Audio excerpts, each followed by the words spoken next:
Good evening. My name is Stephen Woolfolk. I'm the Director of Programming and Marketing at the Kansas City Public Library. Before we get started, I should mention, if you have questions tonight, you can leave those in the comments or in the chat box on the YouTube page, and we will get to as many as we can. And if you're interested in purchasing the Knowledge Machine, it's available at most major retailers, but we like to point people to bookshop.org, where your purchase will support independent booksellers at a time when they need your support the most. If you're a longtime follower of our library programming, either in person or online, you know that we lean heavily on the humanities. But tonight we turn our attention to the sciences, albeit with a heavy dose of the humanities on the side. Our guest is Dr. Michael Strevens. Born and raised in New Zealand, he moved to the United States in 1991, earning his PhD at Rutgers University. Now a professor at New York University, his book, The Knowledge Machine, How Irrationality Created Modern Science, is, I think, critically important at a time when distrust of science is on the rise. The book begins with a simple question with a not at all simple answer. Why did it take 2,000 years after the invention of philosophy and mathematics for humans to start using science to learn the secrets of the universe? The answer, as it turns out, might also help us better understand why we should have more faith in the scientific community. Dr. Strevens, thank you very much for joining us. Well, thanks very much. It's great to be here. This meeting is being recorded. I'm going to talk a little bit about this book and about what I'm setting out to do with it. So I wrote this book to answer two big questions that I had about science. One of those questions is simply, how is it that science is so successful? You know, it reveals to us the secrets of the universe. It tells us how strings of molecules can create life, taken some of us to the moon, and meanwhile, back here on Earth, it does a lot to make lives much better. What is it that science, what's science's lifeline to the truth, to all of this knowledge?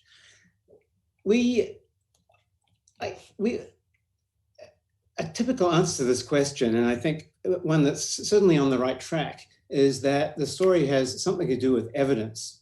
There's something about looking out into the world and gathering evidence that makes science very powerful. You might summarize it like this. We give a theory only if it actually agrees with what we see out there in the world. We give it credit only if it agrees with what we see out there in the world. But I think the story about evidence can't be the entire explanation. And here is why. These words were first written, in fact, by Aristotle, a Greek philosopher, first writing about 2,000 years ago. Aristotle thought it was very important that our theory should agree with the facts.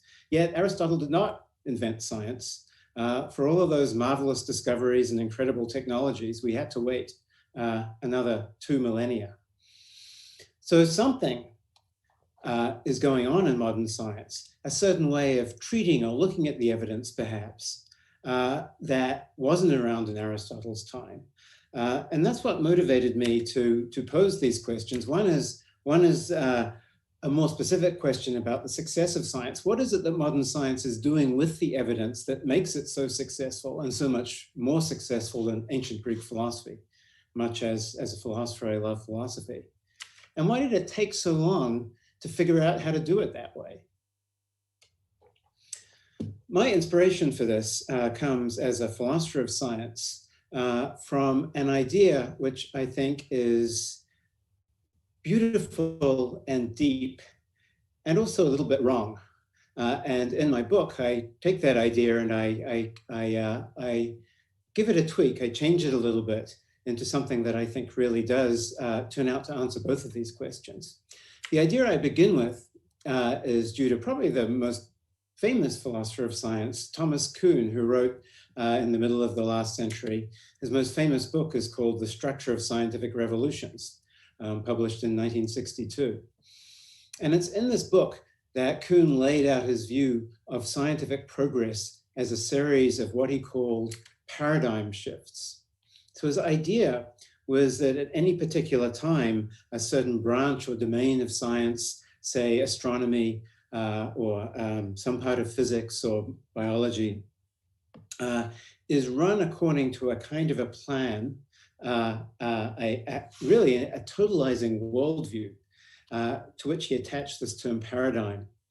And when there are great changes in our scientific thinking about the world, what has happened is one of these paradigm shifts. So, for example, in the 17th century, Ptolemy's astronomical paradigm, in which the planets orbited the sun, is replaced by Copernicus's paradigm, orbit the Earth, of course, in which the planets orbit the sun.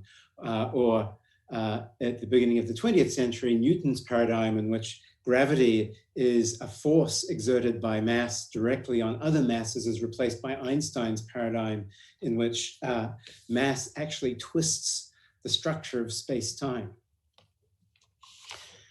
Now, it's very important to Kuhn that the paradigm is not just big and exciting, but that in a certain more profound and almost totalitarian sense, it rules the scientist's mind, okay? So the scientist is, as it were, in some sense, stuck in the paradigm. They can't think outside it. And that's a good thing, according to Kuhn. So how could that be? How could it be that a certain kind of narrowness in a scientist, a refusal to countenance, or even an inability to imagine other possibilities, could be a good thing, could promote scientific progress? Well, here's how Kuhn's answer goes. The paradigm is full of promise, full of promises. What it offers the scientist is a recipe for finding the answer to any question within the paradigm scope, any question about astronomy for an astronomical paradigm, any question about gravity for the right kind of paradigm in physics. And most of the time, normally, in what Kuhn called normal science, scientists are simply applying this recipe. Because the scientists are convinced that the current paradigm is correct, they think that this is the recipe, the only recipe, and it's the one and only recipe that, if they follow it, will give them a full and satisfying picture of the world. Okay. So far, though, this sounds perhaps a little bit more dangerous than it does promising. Why should this be a good thing? Here's what Kuhn says. So this is a quote from his book. What the paradigm does is, by focusing the scientist on just a few things that the paradigm says are terrifically important, a few problems that the paradigm says must be investigated very carefully, perhaps very expensively, I'm just going to read his words, forces scientists to investigate some part of nature in a detail and depth that would otherwise be unimaginable, or certainly if not unimaginable, then unattainable. But what is he thinking here? I'll take you on a very brief tour of a few scientific experiments, which will give you a sense of the kind of detail and depth that Kuhn thinks is essential to science, and that without the scientist's commitment to a paradigm would never be built, carried out.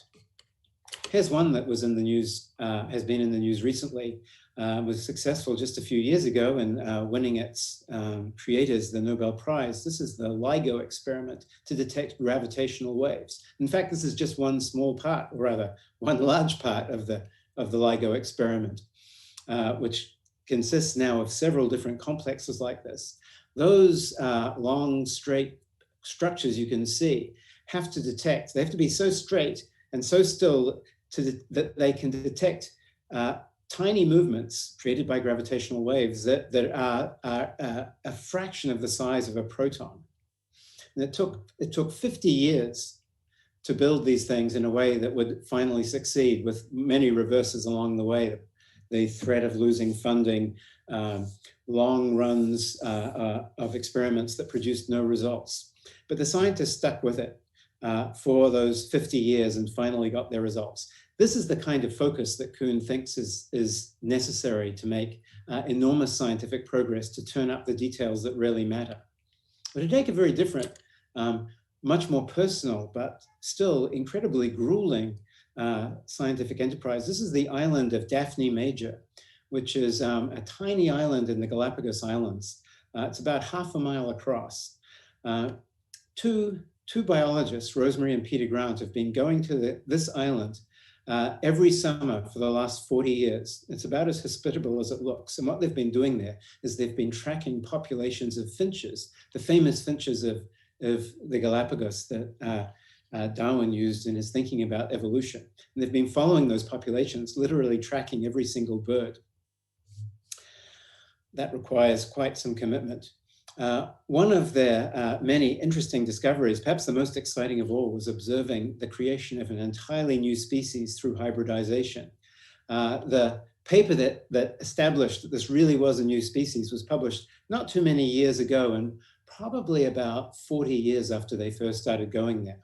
Again, a focus on detail and depth, producing a really beautiful and exciting piece of evidence that I suspect neither you nor I could really imagine doing the work to carry out. One more. This is the molecular structure of thyrotropin-releasing hormone, a hormone in the brain, whose structure was finally discovered in 1969 as a result of a race actually between two scientists, Andrew Schally and Roger Gilman. To discover this structure, the greatest obstacle was not some complicated theoretical question or difficult calculations, but simply producing enough of the substance to actually do the appropriate experiments. As Schally says, here he is, really the most important factor in this project was spending, as he says here, an entire year crushing up, in his case, pigs' brains and distilling them just to produce a few milliliters of the substance for analysis. Okay, that is the kind of focus that science requires. That's the kind of detail that allows us to really make progress in science. It's something that human beings in their normal, happy state are very unlikely to think of doing. Kuhn thinks that scientific progress is possible because, nevertheless, they do it. And the reason they do it is because they are, incorrectly, as it usually turns out, utterly convinced that their paradigm is correct, that their recipe for doing science cannot fail. They push that recipe so hard, they apply it to everything. They try to squeeze out every last drop of truth. And in doing that, they discover its flaws. They crush the life out of it. And that's how a paradigm is destroyed, creating the need for a new paradigm, and therefore ultimately triggering a paradigm shift. That's a marvelous story. It's a story where the real secret of science is not something intellectual or logical. It's not some kind of a high moral tenor. It's a kind of institution, this institution of successive paradigms, whose most important effect is simply to provide a kind of motivation.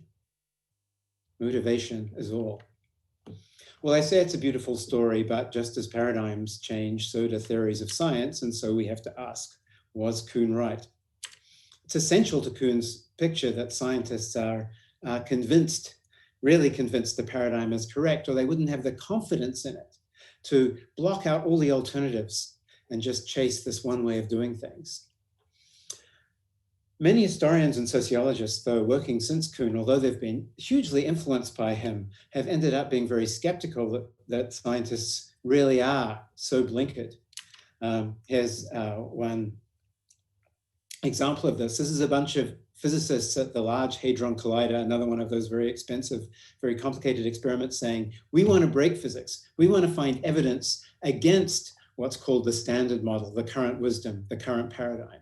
These scientists are not convinced by the recipe, rather they want to find a way that it goes wrong. That's certainly not what Kuhn would have predicted. Or on a much smaller scale, in a famous book on the sociology of science, in which a French sociologist, Bruno Latour, actually went into the lab of Roger Gilman. He was one of the discoverers of that brain hormone I was talking about a moment ago, the one that required the extraction of stuff from so many brains. You don't need to look at this too closely, but he finds a place where scientists are in effect fooling around with the recipe, changing the conditions for what counts as a success in order to outfox their competitors. So instead of the paradigm being a recipe that everyone accepts as though it's some kind of holy scripture, these scientists are rather rewriting the scriptures to suit themselves, to promote their own ambitions. So here it looks like it's the scientists in charge, not the paradigm.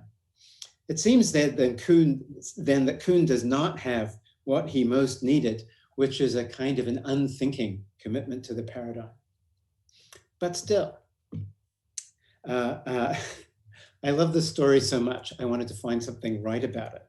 And I think what's right about it is the idea that science is a very peculiar institution for motivating scientists to perform experiments, to dig up facts, to conduct measurements that are so expensive, so time-consuming, so morale-sapping, that they simply would not do these things in any other circumstances in the context of any other institution. It's a motivational technology, science.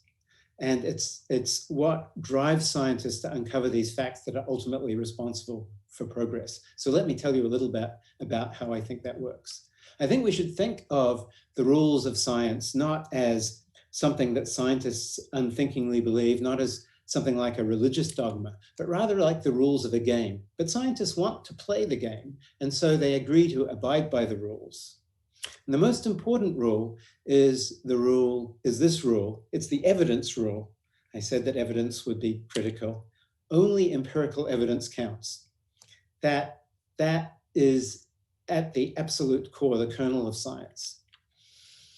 And so if insofar as there is such a thing as the scientific method, what it does is it lays down a standard for what counts as an empirical test. It tells you what empirical evidence is. And then it says that all scientific argument must be conducted in terms of the results of empirical tests. So it prohibits any other kind of argument. In particular, it prohibits, for example, philosophical arguments, arguments based on the beauty of theories, but I'll say a little bit more about this later. Okay. Now, a rule like that is actually very wide open. It's not nearly as limiting as one of Kuhn's paradigms. It allows for a lot of disagreement. It doesn't tell scientists how to interpret the evidence they produce.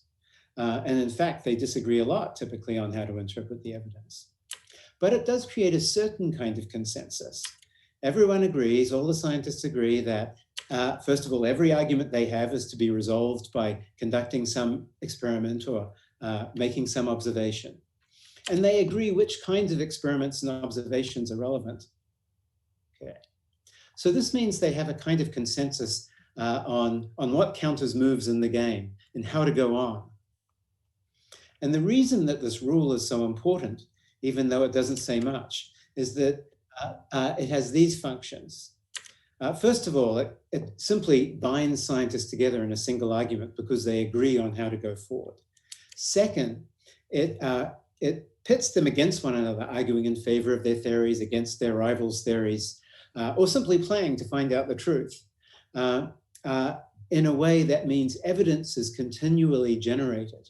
And in fact, because evidence is the only way to win an argument, you have to find some small fact that your theory accommodates better than your rivals' theories. And so it gives you this motivation to investigate nature in Kuhn's detail and depth. So it's not that scientists are addicted to one kind of recipe. There are many recipes out there, but they're all of a certain sort. They're all recipes that have that Kuhnian property of pushing scientists to go deep, deep, deep into the details, deeper than any normal, perhaps reasonable person might care to go. And the result is the progress in science and ultimately the convergence on truth that we see around us. So here's science's secret, a great pile of evidence, of not just any evidence, of very detailed, thorough, deep evidence.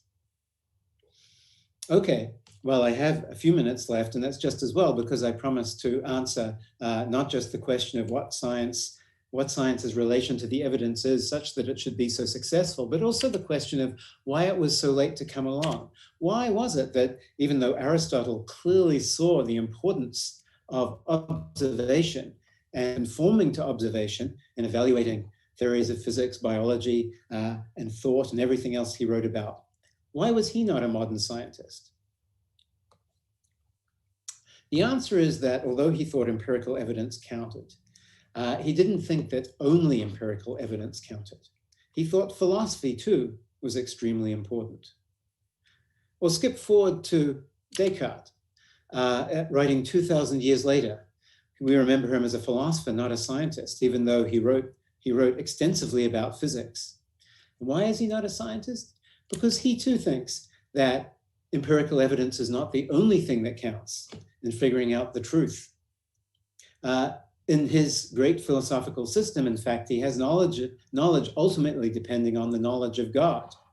He's a great rationalist, but he knits together his theology and his philosophy and his physics into one beautiful unified package.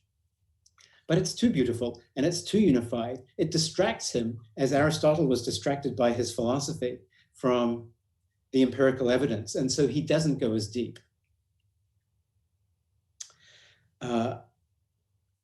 Let me look at one more thinker. This thinker is undeniably a modern scientist. This is Murray Gilman, who's a Nobel Prize winner in physics, one of the inventors of the theory of quarks.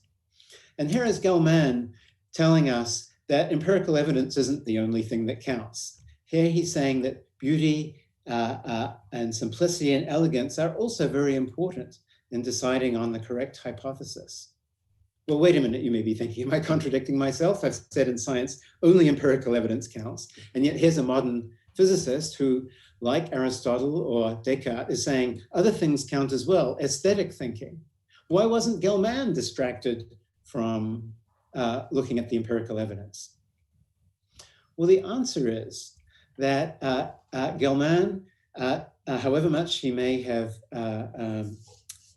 personally thought that beauty was important, and as many modern physicists think beauty is important, was nevertheless playing the science game. And as Brian Greene nicely puts it, another physicist, in his book, The Elegant Universe, in the science game, I'll just read his words, aesthetic judgments do not arbitrate scientific discourse. That is, aesthetic judgments don't count.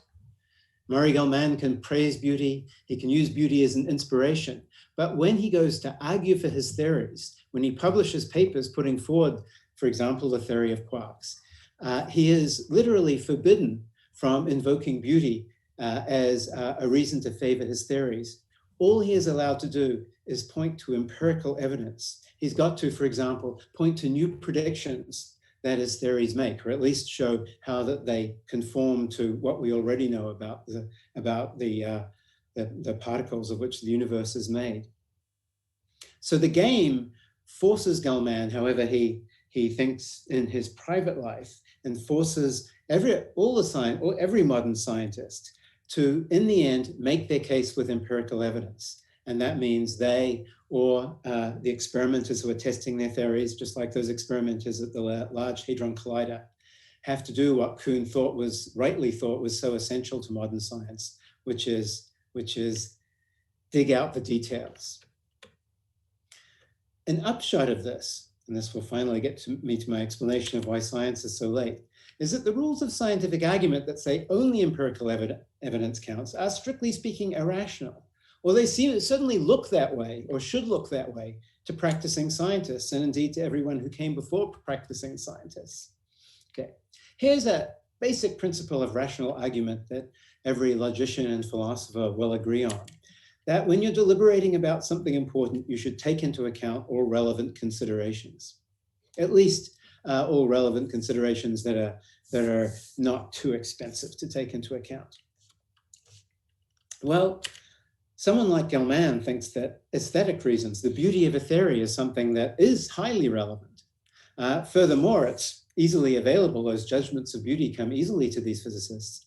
And yet, he's participating in a game of scientific argument that does not allow him, in his arguments for his theories, his public arguments, to invoke beauty. So in other words, the game enjoins him in public argument to violate a principle of rationality. Okay.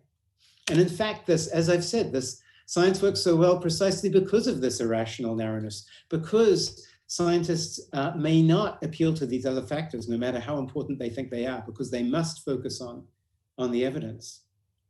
So for modern science to be created, for this crucial feature of science to be discovered or to be written down and acted upon, the human race had to somehow stumble on the fact that this irrationally narrow rule worked really well, and that took a long time. Well, I have much more to say about this in my book, The Knowledge Machine. I have many more illustrations of the things I've said about science, many more historical stories about the way in which what I've called an irrationally narrow rule was finally hit upon. I hope I've interested you enough that you'll go and read the book. Thank you very much for listening. All right, thank you very much, Dr. Strevens. Again, if anybody in the audience has questions, they can put those up in the chat box or in the comments. I think we have time for maybe 5 or 6. But I want to start with this, Michael. I found a lot of things interesting in the book, but one of the things early on that surprised me, and for whatever reason I found it fascinating, was this theory that you can disprove any number of scientific theories, but of the ones that remain, it is not possible to assign likelihood to one over the other. Can you talk a little bit about where that came from and where it's gone? Sure. Well, I think that so the view that you just mentioned is a view that the philosopher Karl Popper had. I don't think his view is entirely correct, but something close to it is correct and is an important part of the texture of science. Namely, scientists do have views about the likelihoods of theories that haven't yet been disproven, but they have wildly different views. So there's a huge amount of disagreement about these different theories. I think Popper would rather have simply wiped that disagreement away from science and had science turn only on something that is purely objective, which is the possibility that a single recalcitrant fact will entirely disprove a theory. But in the end, he couldn't make that stick. The problem is, and the reason there's so much disagreement is because the recalcitrant facts, the tiny details that ultimately undermine paradigms are produced frequently in extremely complicated ways. I showed you some pictures of the apparatus involved. And it's always possible. And in fact, it's often the case that the apparatus is not really working entirely correctly.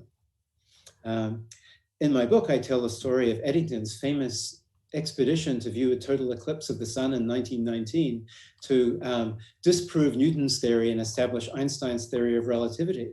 Well, it turned out that Eddington had 3 different telescopes making observations, and they all gave rather different results. In fact, one of them agreed with Newton better than Einstein. Eddington argued that telescope, something went wrong with that telescope, and he had some reasons for thinking that, but he certainly didn't have anything like a definitive proof. And that's the way it is generally with science. There is certainly at first tremendous disagreement about whose evidence can be trusted, and so great disagreement about what theories to believe. But it doesn't matter as long as scientists go on producing the right kind of evidence. Eventually enough piles up, as it did with relativity theory, Einstein, of course, being shown to be more on the right track than Newton. Eventually enough evidence piles up that we find convergence of opinion, consensus. That leads nicely to an audience question. If you think about early discoveries, the early thought process, how might the application of modern science have affected some of those discoveries? And I think of a part of the book where you talk about the idea of the water was the essence of everything, and no, it's air, no, it's fire. How might modern scientific theory have affected those early scientific arguments? Well, those early arguments were in many ways wonderful. Popper was actually a great admirer of those ancient Greek philosophers who threw around these ideas, and so was another character in my book, Francis Bacon, writing in the very early 16th century, right at the beginning of the scientific revolution. These are, I think, genuinely scientific ideas. I mean, of course, we now know that the world is not entirely made of water, but the thought that that the world is less complicated than it looks, that there is some fundamental constituent and different arrangements of that constituent are responsible for all the many different kinds of things we see around us. That idea has turned out to be exactly right. That's the idea of the atomist. That's the idea of Gilman with his theory of quarks. That's all wonderful stuff. Back around 2,500 years ago, though, when those theories were being debated and thrown around, the philosophers, or if you like, proto-scientists who were formulating them, really did not know how to test them.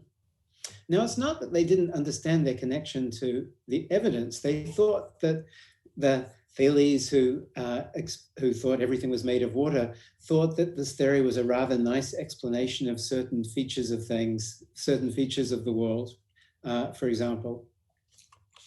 It's just that they each had their good stories.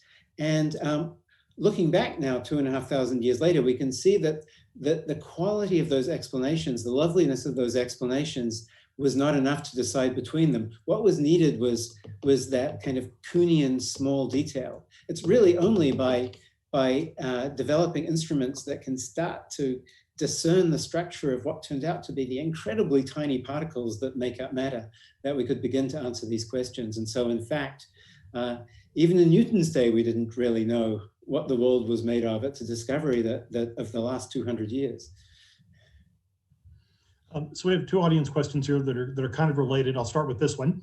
Are there historical parallels for the public skepticism and, in some cases, rejection of science that we see today? I think that science has always been controversial.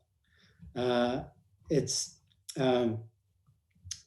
probably one of the most striking historical cases was the development of evolutionary theory in the 19th century.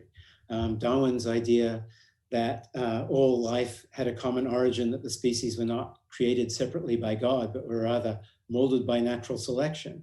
Or going back a little further, Galileo's argument with a more conventional view espoused by the Catholic Church that the sun, why do I keep getting this wrong? The earth is the center of the universe, the old Aristotelian view. So there have always been powerful forces that, for reasons of their own, sometimes they are to do with prevailing religious dogma or political dogma, have not wanted to listen to scientists. And it's been possible for them not to listen precisely because science is full of this kind of disagreement and dissensus. It wasn't just the religious authorities who looked down on Darwin, it was various other biologists equally concerned with empirical evidence who thought he just had the facts, for example, about inheritance wrong. So there's plenty of, if we expect science to be speaking univocally, to be simply proclaiming what the evidence shows, then we look at what science is really like and see all this disagreement. There's plenty of material there. We can easily be disillusioned. There's plenty of material for people with any kind of motive to disagree with what ultimately turns out to be the right way of looking at things. So yes, I think modern science has been controversial throughout, modern science certainly throughout its history. Kind of related to that question, another audience question here. Does the element of irrationality lead non-scientists to buy into the claims of pseudoscience? I think that the disagreement I'm talking about is more important. So the irrationality I'm pointing to is a rather subtle thing, which I think many scientists would recognize the elements that I point to and juxtapose when I say science is irrational. On the one hand, you're saying theoretical beauty is terrifically important. On the other hand, you're agreeing to play by rules that completely ignore it. But I think the idea that that's irrational has not really been pointed out very vigorously before. And I see that as an achievement of the book. But the idea that scientists disagree with one another, that one scientist can be very much convinced they're right and turn out to be completely wrong, is something that's very well known to anyone who looks into the actual history of science or the actual sociology of science. So to someone committed for whatever reason to pseudoscience, it's easy to disparage conventional scientific opinion in using the same techniques, albeit with perhaps far less knowledge or justice, but exactly the same techniques that scientists use to argue with one another. They say, so-and-so's lab is just not trustworthy. So-and-so's measuring instruments don't work properly. Their calculations are often wrong. We have some wonderful studies of science in action where you see scientists reporting all of these things. They don't tend to write them down in books, but they talk this way to one another all the time. So it's not it's not so easy to fight back against this when you find within the process of science itself equally large amounts of skepticism about that scientists have for one another's endeavors. I wonder if you can speak to this idea that there are so many big theories out there in science today, and I'm thinking there's many, but I'm thinking specifically right now of string theory and quantum mechanics, and this idea that there isn't really a foreseeable path to proving these theories. What's the long-term effect going to be of these ideas that we don't see a way to prove them? I do write a little bit about that at the end of the book. So we have some physicists have thought that the only way to test string theory will involve amounts of energy so vast that entire galaxies would have to be harnessed to conduct these experiments. These are kind of, it's not clear that that's correct, but it might be correct. So it would be, for all practical purposes, impossible to do the usual kinds of tests. So we can say, yes, isn't it great that scientists are committed to using empirical evidence to resolve their disputes? But if the production of the empirical evidence involves an endeavor on that scale, then science runs into a giant obstacle. So some physicists have suggested we need to change the rules of science, change the rules of the game that I was talking about before, that we should move to what's sometimes called a post-empirical physics, one that pays more attention to the elegance of an explanation, for example. Well, I think that that's a bad idea, precisely because if it confined itself only to those cases where we are absolutely certain that we can't use empirical evidence to resolve a dispute, then it wouldn't do any harm. We're stuck anyway. But we don't know that for sure, as I said. And by channeling scientists' energy away from thinking how possibly to test these theories using some device that we might one day be able to build, by channeling their energy away from that and into these other arguments that are very much redolent of the arguments that the old Greek philosophers had over what the universe is made of, we lose that laser-like focus on the empirical that is absolutely critical to science's success. We have two more questions here. We'll go with this one first. Does limiting the scientific community to mainstream light pose a danger to public discourse? I'm sorry, does limiting the community to mainstream? It says mainstream light. I'm not entirely sure what that is. Maybe that's a typo.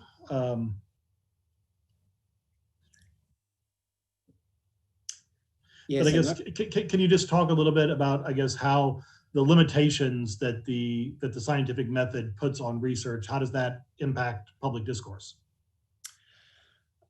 So we're in a position sometimes where scientists are disagreeing with one another about important things, but we as a society, need to act. So we need some kind of, we need to, in the face of uncertainty, make some kind of plans. We go to science, and what we get, rather than a univocal opinion on what the evidence is showing, we get a lot of scientists disagreeing with one another. What do?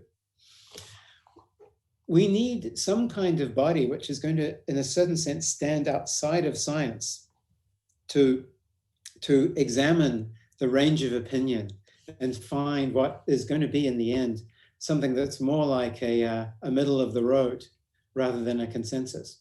So in the case of climate change, for example, we have this, the UN, the INPCC it's called, put together by the UN, whose role, mainly consisting of scientists, but whose role is not to do science, but fully understanding and acknowledging that there's a great deal of disagreement about the details of climate change, not that it's occurring, but about how fast it's occurring, what the most important drivers of the change are. We'll take that information and turn it into the kind of numbers that, however much they are, sometimes really just educated guesses, the kind of numbers we need to make a decision like, how high should we build the seawalls? So we need, in other words, because we can't rely on science to simply give us the facts. We need to build a deliberative body when these facts are important enough to, as it were, interpret science for us. That kind of answers the last question. So instead, I'll ask you this. When we talk about that body that is going to interpret the science and help us assign likelihoods, which kind of goes back to that theory earlier that you can't do that, that necessarily has to exist kind of outside of the scientific community, doesn't it? I think it is, even if it's made of scientists, it's outside the scientific community, and it's doing something that is simply not one of the functions of science, and for which there are no rules inside science. Yes, some people have suggested that we don't even need scientists for these kinds of bodies. We could, for example, create a kind of, as it were, a civilian jury to assess the evidence. And whether that's actually feasible or not, it gives you a kind of a sense for what the job really is, namely not doing science, but finding some kind of convergence of opinion where possible, or where not possible, simply taking a kind of average, taking the temperature of opinion, finding a middle of the road estimate for the kinds of numbers that we really need to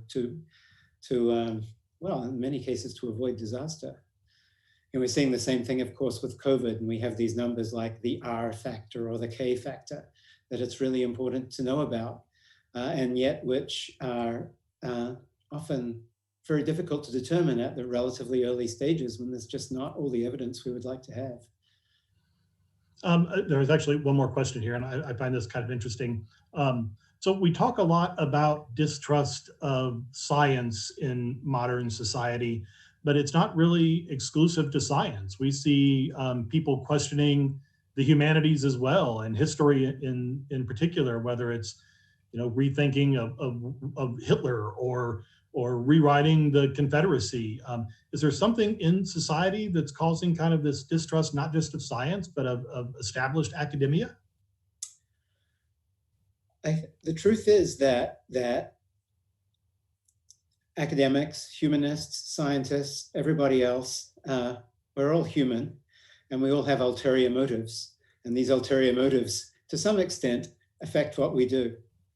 We're not terrible people on the whole, although there are some terrible people. But a certain amount of distrust is healthy.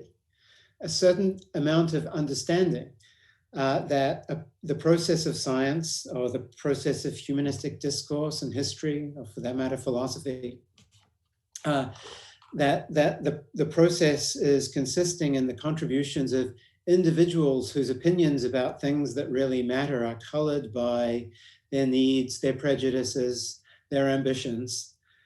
That is a very realistic way to understand what's going on in any kind of intellectual discourse, or probably any kind of human endeavor at all. On the other hand, I think it's also important to see what kinds of structure and safeguards, not always the ones you expect, are in place to deal with these ulterior motives. So in science, we have a great amount of disagreement, and some of it is coming out of, perhaps out of just pure difference in intellectual taste, but some of it is coming out of a certain kind of self-interest, often totally innocent. Of course, I think that my instruments are beautifully built and are working well. It's not that I am simply telling a story about them. But when an institution works well, what it does is it finds ways to a certain extent neutralize those kinds of agreements, and often disagreements, and even to harness them. So I think a lot of good is done by naked ambition in science, as scientists choose to pour this energy into the science game, into the creation of more and more detailed evidence. There